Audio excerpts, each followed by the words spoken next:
السلام عليكم حبايبي، شلونكم؟ مشتاقة لكم كومايات كومايات. طبعا أنا أعتذر إنه تركت القناة سنة كاملة، بس يعني ظروف الحياة تجبرك إنه أنت تحلم بشي ويصير لك شي ثاني. شي يعني شو أقول لكم، مريت بسنة صعبة، يا رب ما تنعاد على أحد. أني ظروفي دائما ما أدري ليش كل ما أريد أنوي بشغلة تطلع لي غير شغلة. كلها هاي أمور وتسهيلات من رب العالمين، لازم نكون صبورين، لازم نستغفر الله، دائما نحمد الله على كل حال، إن كان حلو وإن كان مو حلو. كل الحالات أنا دائما أحمده، فلذلك عدينا المسألة وعدينا الحياة إن شاء الله. ويا رب يا رب يا رب هاي السنة مثل، إيش أقول لكم، تتحقق جميع الأحلام، يعني أحلامي وأحلامكم وكليته، ويا رب يا رب يا رب تصعد قناتي. أترجاه منكم، أريد تفاعلكم الحلو وياي، أريد لايكاتكم، أريد اشتراك بالقناة. ما أريدها لأن هواية خسرت بيها أني هاي القناة. يعني أنا اللي هماتين اللي أكثر شيء إنه خلاني ما أستمر إنه القناة هبطت. يعني قناة نزل فيديو لايكاتها قليلة، مشاهداتها قليلة، اشتراكات قليلة، يعني ما أعرف، وجدتي أمور الحياة أزيد. يعني لو أسولف لكم القصة اللي مريت بيها، الله لا يعيدها لأحد، والله لا يعيد لي إياها ولا يراوي أي أحد بمرض، خصوصا المرض. يعني رب العالمين مطي للإنسان نعمة، لازم ينام ويقعد النهار 24 ساعة ما عنده غير بلسان الحمد لله والشكر على نعمة الصحة. يعني الرزق الوحيد الممكن الإنسان يتوقع بالحياة هو الصحة، لأن الصحة تاج على رؤوس الأصحاء. فعلا مثل هذا الحكمة ما صايرة، مثل هذا المقولة ما صايرة. يعني ما أعرف، كل ما أتذكر اللي مرينا بيه، كل ما أتذكر الأشياء اللي مضينا بيها، إن شاء الله ما تنعاد. أنا تقريبا صار لي 3 سنين، يعني كل سنة نبدي عائلتي كليتنا ناخذها بالجرة المرض، عمليات، يا ريت بس مرض. يعني أنا ما أحب أقولها، ما أحب أعطي طاقة سلبية. إن شاء الله بس مع ذلك كنا صامدين وصابرين ونحمد الله ونقرأ القرآن ونصلي وندعي، فلذلك الله رحمنا والله حبنا وعدانا هاي الأمور كليتها. آه الحمد لله الحمد لله والشكر على كل حال.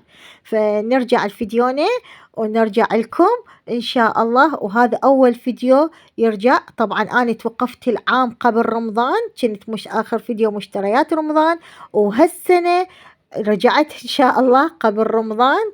وهماتين سراويكم، طبعا ما أكتفي من مشتريات رمضان، ما نكتفي، مستحيل، مشتريات المنزل، مشتريات البيت، مشتريات كل شيء.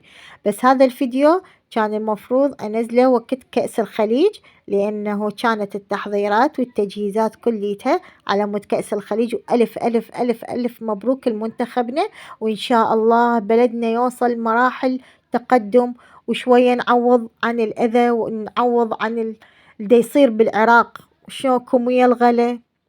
الله يعين الفقير يا ربي ويعين المعتاز ويستر على الجميع بحق محمد وآل محمد. مثل ما تشوفون قدامي زيت، صميد، بيض، حليب، شكر، لبغراش، بيكنج باودر. طبعا بعد عندي مبروش برتقال، عندي عصير برتقال، عندي لبن، ما كنت حاطتهن وياي بالصورة بس هنا مبينات عندي. فلذلك أنا أحب أقول لكم كانت تحضيراتنا وتجهيزاتنا للبسبوسة. أقول لكم يعني ما أعرف نبدي شلون الفيديو، أشوف طاولة عندي الصورة وحكيت هواية ودوختكم، والوصفة بعدها ما باشين بيها ولا التحضيرات باشين بيها، بس ما أعرف ليش الفيديو هيجي.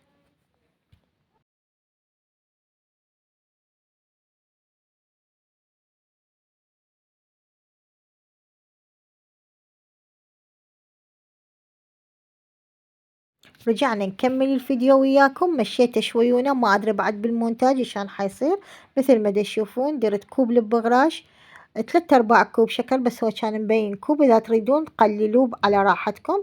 ضفت الحليب كوب، ضفت كوبين صميد، ضفت لبن نص كوب، حضيف البيضايتين، ظرف بيكنج باودر كامل، وأخبطهم كليتين. هاحط تقريبا فانيلا هماتينه، برش برتقال، احنا حبيناه بالبرتقال، وعصير برتقالة هماتينه وياها، وأخبطها. هي مقاديرها سهلة وبسيطة كلش.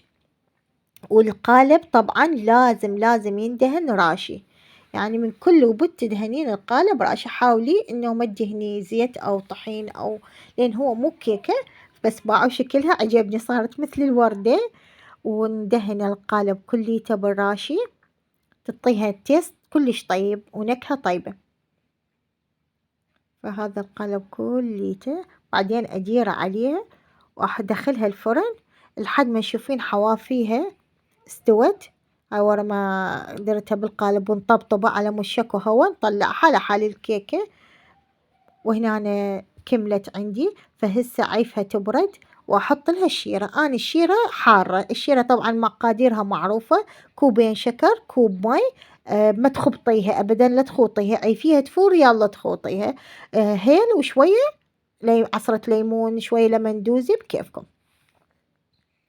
هاي درت كوب لاخ وياها، لأن ذيك ما كفت. لو البسبوسة باردة وتسوين الكوب الشيرة العفو يعني حارة، لازم واحد منهم حار واحد بارد. إذا الشيرة باردة البسبوسة أول ما تطلعيها حارة ديري عليها عادي. هنا أنا دا أسوي المحلبي مالتها القشطة، حطيت حليب مكثف، ما حطيت شكر، لأن أني البسبوسة بيها شكر. حطيت شيرة وحليب وهيل وزبد، صار بهذا القوام. عفتها تبرد، تمتص الشيرة كليتها البسبوسة. ضفت علبة قشطة أو قيمر اللي يعجبك، تضيفين على راحتك. ورا ما يكتمل هو حار ضيفيها وخبطيها، وبعدين أحطها على الوجه مالتها ونحطها بالثلاجة تبرد. واللي يعجبك تزينيها بعد. أنا بوقتها كتبت بقيت عفوا يعني قشطة، حطيت لها كاكاو وزينتها، وكتبت إن شاء الله الفوز والحمد لله والشكر فزنا وانتصرنا. بس أعصابنا تدمرت، اتحطمت، الصياح والصوت طبق وراح كليته نهائي. وكان ثاني يوم امتحان الجهال، وما حد قبل يدرس ولا حد قبل يقرأ إلا تخلص الطوبة. فهاي هنا أنا ورا ما كملتها حطيتها بالثلاجة. هسه حنشوف تجهيزاتنا وتحضيراتنا كانت قبل اللعبة. هاي إن شاء الله الفوز والحمد لله فزنا. وماما هم كل لعبة ماما حضرينا ماما حضرينا، وأقولهم لا خلنا نوصل للنهائي إن شاء الله نوصل للنهائي. وفعلا وصلنا الحمد لله والشكر، وفيت بوعدي الجهالي وحضرت لهم التحضيرات والتجهيزات هماتينا للفوز. وطبعا هم وراها هسه رايكم شنو ورا الفوز ورا ما كملنا. هاي كانت تجهيزاتنا. طبعا شنو ليش لحقنا ناكل؟ والله ولا أكلنا، مهلقد أعصابنا تدمرت وتحطمت. وين آخر شي كان من الأعصاب بعد هاي توترنا. يلا أكلة وشبس وعصير، يعني ما قدروا ياكلون أي شي. طبعا كنت محضرة حليب وكاكاو عصابة هماتينه، بس ما طلع بالتصوير. هاي ماجد من غنى، طبعا فرحتنا لا توصف لا توصف لا توصف. إن شاء الله يبقى العراق دوم، يبقى منتصر، يبقى فرحان يا ربي. شبابنا تعب، حالنا طلابنا تعبوا هسه بالامتحان، واللي فعلا الفيديو اليوم آخر يوم بالامتحانات، فحبيت أنزل لكم إياه لأنه يعني أعصابنا من الامتحانات اتدمرت. والله مو تقولين 10 أيام تقولون ما أدري عبالك إيش عدنا، واللي عندهم أكثر من طفل وطفلين بالمدارس، واللي عندهم بكالوريا الله يساعدهم والله يفرحهم بأولادهم يا رب، والنجاح والموفقية لجميع جميع جميع كل الطلاب. هسه تقولين يا معودة كافي سكتيش دعوة هذا الحكي دخنة. والله من فرحتي رجعت اليوتيوب، وإن شاء الله أبقى مستمرة يا رب، وماكو شي يعرقلها علي. وأصعد وحسابي يصعد بوجودكم إن شاء الله. هاي هنا أنا قصيت البسبوسة وحبيت أراويلكم إياه شلون كان قوامها بهذا الشكل. وهاي اللي دا أقول لكم عليها إنه ورا اللعبة من الفرحة إحنا أبونا كان قافل ما يقبل يطلع، بس من الفرحة كان يقول قوموا دا آخذكم، والله تعرف شو لبسنا وطلعنا. افترينا وشفنا فرحة الشعب العراقي، يا رب يا رب دومنا منتصرين وفرحانين وإيد وحدة، وإن شاء الله من فوز الفوز، من نصر النصر، من فرحة الفرحة، ويتممها علينا بفرحة طلابنا. وأعيفكم ويا الأجواء، ولا تنسون اللايك والاشتراك والتعليق الحلو من عندكم يا ربي، وإن شاء الله تصعد قناتي ويتحقق حلمي وتبقون وياي سند بكل الأوقات وبكل الزمان. وباي باي، مع السلامة في فيديو قادم، طبخة أو روتين أو طلعة أو مشتريات بعد ما أدري، فأعيفكم ويا التصوير، وباي باي في فيديو جديد.